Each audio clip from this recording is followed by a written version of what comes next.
So I've been considering imposter syndrome, what it is and what the impact is. We all know it's something to do with lack of confidence, lack of belief, believing we're a fraud, that it's surprisingly prevalent. Interestingly, in the late 70s, research indicated it's more common in women than it is in men. Believing that success is too easy, tending to reject compliments as they can't be accurate. You know, can't be telling me the truth about my achievements here. Sort of undervaluing of self. And in this very short video, I guess I'm wondering, does it matter? Does it matter that we have imposter syndrome? Well, I guess it matters on two fronts.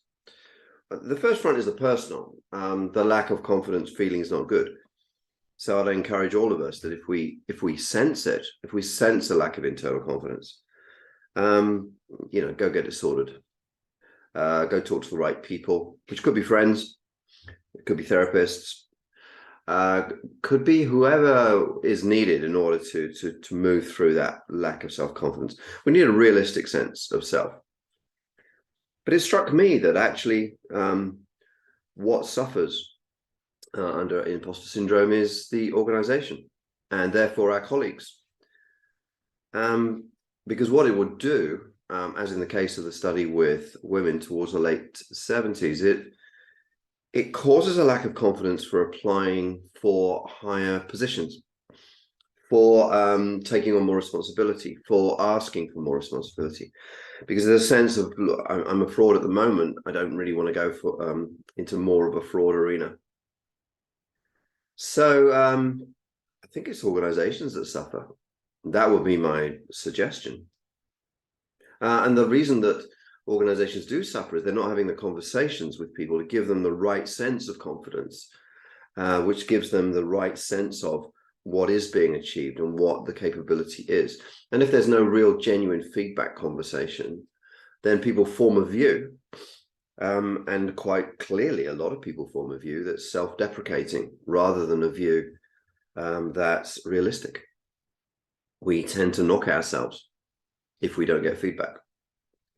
Now, of course, you may say, well, under imposter syndrome, people reject the feedback. Well, they do initially. They do initially.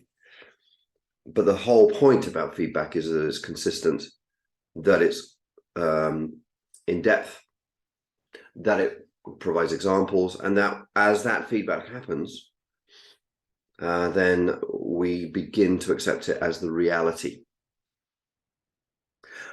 Finally, an example, I'm working with a French company at the moment that has chosen 20 of its top managers across the world.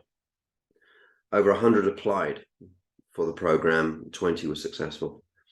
And the French construction company, which was traditionally very male biased, historically, has insisted that 50% of the 20 are female.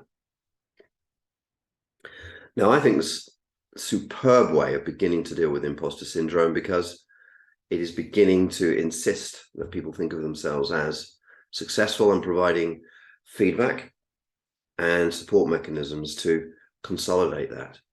So imposter syndrome can be dealt with. And I'm wondering, maybe it's the responsibility of organizations that we all work with to deal with it.